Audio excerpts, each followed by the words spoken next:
안녕하세요. 안녕하세요. 법무법인 라움의 법 모르는 남자 정경치입니다. 오늘부터는 법무법인 라움의 파트너 변호사이신 최준현 변호사님을 모시고 노동상담소라는 타이틀을 가지고 앞으로 다양한 노동 주제를 가지고 함께 이야기해 보려고 하는데요.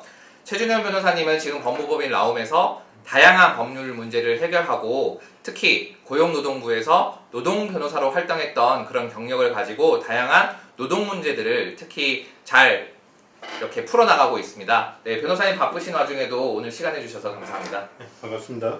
네, 앞으로 이렇게 계속해서 좋은 질문들에 대해서 좋은 답변 부탁드리겠습니다. 알겠습니다. 네, 오늘은 그 첫 번째 시간 첫 번째 질문은요. 일단은 이 노동상담소에서 가장 중요한 것 중 하나가 근로자이지 않겠습니까? 네, 맞습니다. 네, 그러면 우리가 도대체 과연 누가 근로자인지 굉장히 궁금한데요.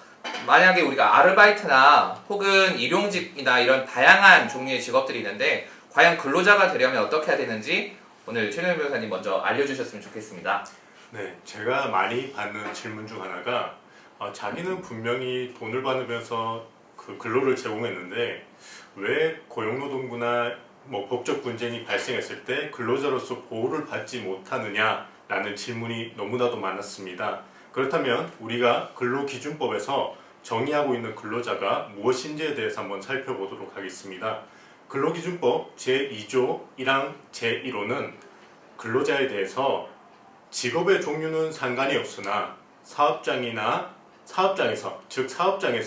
임금을 목적으로 근로를 제공하는 자라고 규정하고 있습니다. 그렇기 때문에 이 근로기준법상의 개념에 해당해야지 우리가 근로자로서 근로기준법의 각종 권리 또 그리고 각종 규정의 보호를 받는다고 보시면 되겠습니다. 네, 그러면 근로기준법상 근로자라는 것을 판단하는 기준은 과연 무엇인가요? 우선 우리가 한번 살펴봐야 되는 게 뭐냐면 이제 근로기준법에서 보고 있는 사업장에 해당하는 곳에서 일을 하고 있는지를 한번 살펴봐야 될 것 같습니다. 흔히들 우리가 볼 수 있는 그 가사도우미 제도를 알고 계실 겁니다. 그 가사도우미 분들 같은 경우에는 우리가 근로기준법을 적용을 받지 않습니다. 그 이유는 왜냐하면 우리가 일반 가정주부 분들이 가사도우미를 우리가 사용하겠죠. 그렇다면 가사도우미 분들이 일하는 장소는 가정인데 그렇다면 가정주부들이 사업자로 볼 수 있을까요? 네, 그렇지 않죠. 그렇죠. 그렇기 때문에 그분들을 사업주로 볼 수 없기 때문에 사업자와 근로자 관계가 성립하지 않기 때문에 근로기준법이 적용되지 않습니다. 그렇기 때문에 우선 근로기준법이 적용되는 사업장에서 근로를 제공하셔야 되고 그리고 임금을 목적으로 근로를 제공하셔야 됩니다.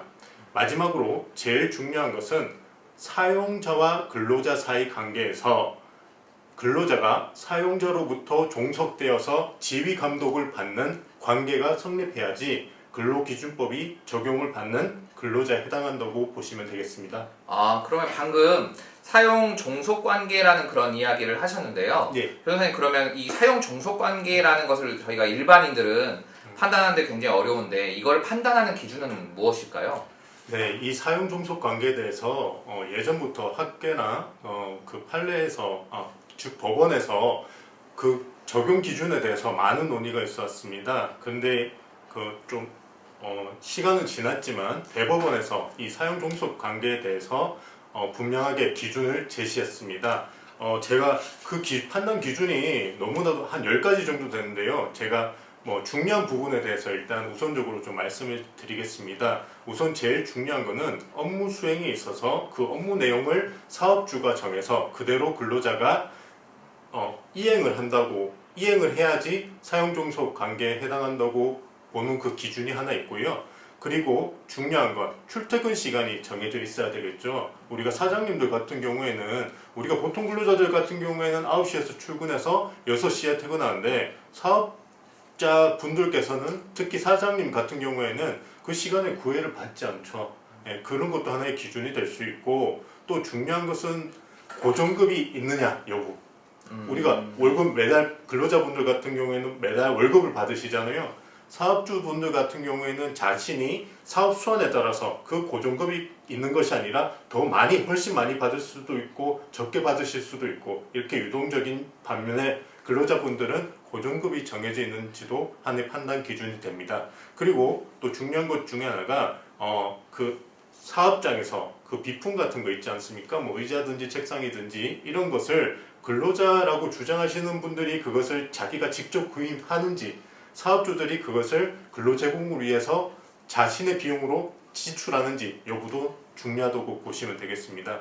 그리고 우리가 형식적인 기준 중에 하나가 그 4대 보험에 들어있는지 여부도 하나의 판단 기준이긴 한데, 4대 보험에 들어가 있으면 아무래도 근로자라고 판단하기가 아무래도 인정받기가 수월하겠죠. 하지만 그것도 이제 형식적인 기준이기 때문에 그것만 있다고 4대 보험에 가입되어 있다고 해서 그것이 무조건 근로자다 이렇게 판단되는 것은 사실은 또 아닙니다. 그렇기 때문에 그 부분도 주의하셔야 되고, 특히 마지막으로 또 중요한 부분은 사업장의 취업 규칙이라는 게 있습니다. 그 취업 규칙이란 건 뭐냐면 그 아무래도 사장님들께서 그 사업장 운영하려면 우리 근로자들의 그 뭐 공무 규율이나 징계 같은 사항을 이제 정해준 규칙 같은 건데요.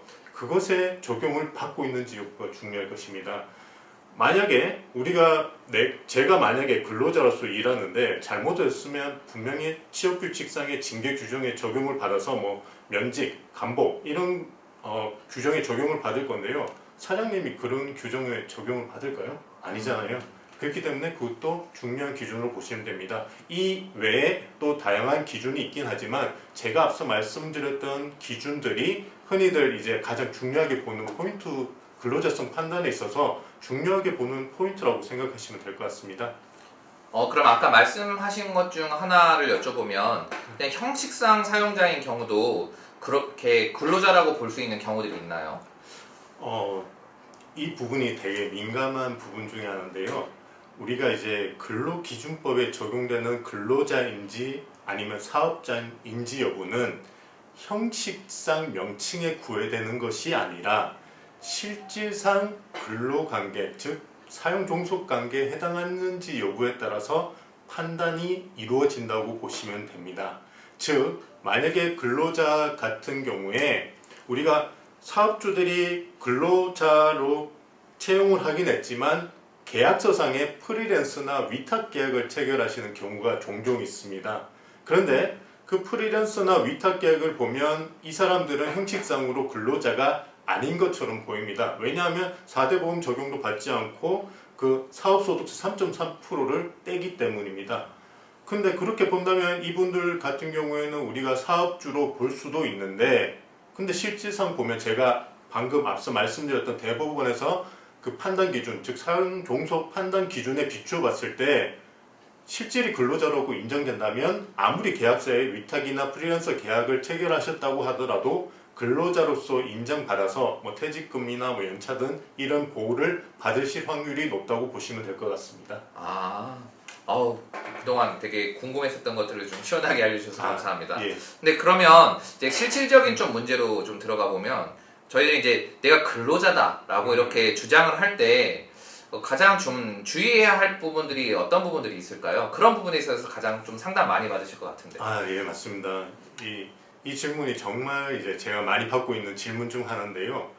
제가 예를 하나 들어드리면 우리가 헤어 디자이너들에 대해서 근로자인지 여부에 대해서 많은 다툼이 있었습니다. 요즘 이제 성향으로는 이제 뭐 지방 법원이나 대법원에서 헤어 디자이너들에 대해서 근로자다 이렇게 판시하는 경우가 사실 많이 있는데, 그렇다고 해가지고 전국에 있는 모든 헤어 디자이너들이 근로자다 이렇게 인정받을 수 있는 것은 아니라는 것입니다.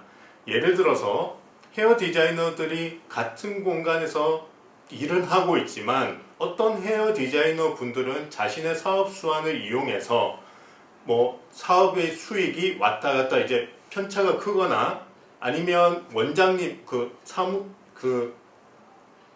원장님이라고 칭하는 분들의 그 지휘 감독을 따라서 일을 한다고 한다면 법원에서 봤을 때는 근로자로도 인정할 수 있겠죠. 근데 만약에 이 헤어 디자이너라는 분이 사용 공간만 빌리는 것일 사업 공간만 빌릴 뿐이지 실질적으로 우리가 이제 뭐 출퇴근 시간이 정해져 있다거나 뭐 징계를 받는다거나 앞서 말한 제 기준에 비춰봤을 때 근로자에 해당한다면 근로자로 인정받을 확률이 높다는 거죠. 그렇기 때문에 뭐 법원 판례가 이렇게 나왔기 때문에 내가 근로자다 이렇게 하시는 게 아니라 내가 근로자로 인정받을 만한 근거 자료들을 모으셔가지고 추후에 만약에 이제 뭐 퇴직금이나 이런 걸 못 받으셨을 때 이러한 사항들에 대해서 근거를 제시하시면서 법적 분쟁을 해결하시는 방안이 가장 좋을 것으로 보입니다. 아, 네. 선생님 오늘 또 시원하게 이런 궁금함들에 대해서 해결해 주셔서 감사합니다. 결국 이제 듣다 보니까 이제 가장 중요한 것들이 저희들이 이제 사실은 들어도 이걸 어떻게 해야 될지 잘 모르겠는데요. 결국은 이제 이런 것들을 입증하거나 어떻게 풀어나가는 게 굉장히 어렵기 때문에 결국은 이렇게 변호사님 같은 전문가분을 찾아서 많은 분들이 좀 도움을 받으셨으면 하고 하는 일들이 잘 풀렸으면 좋겠습니다. 오늘 첫 번째 시간으로 최준현 변호사님의 노동상담소 이렇게 첫 번째 시간 가져봤는데요. 어떻게 느낌이 어떠셨어요? 처음 이렇게 또 방송을 통해서 또 여러분들과 이렇게 만나 뵙게 돼서 제가 엄청 긴장했었는데 오히려 제가 가지고 있는 지식을 또 그리고 여러분들께서 궁금해하시는 사항을 이렇게 속 시원하게 이렇게 말씀드릴 수 있는 기회인 것 같아서 너무나도 저한테도 영광스럽고 좋았던 시간이었던 것 같습니다. 앞으로도 계속해서 이렇게 찾아뵐 수 있도록 하겠습니다. 네. 오늘 첫 번째 시간 최준현 변호사님 또 찾아주셔서 감사합니다. 네, 저희는 그러면 또 다음 시간에 다시 뵙는 걸로 하겠습니다. 감사합니다. 감사합니다.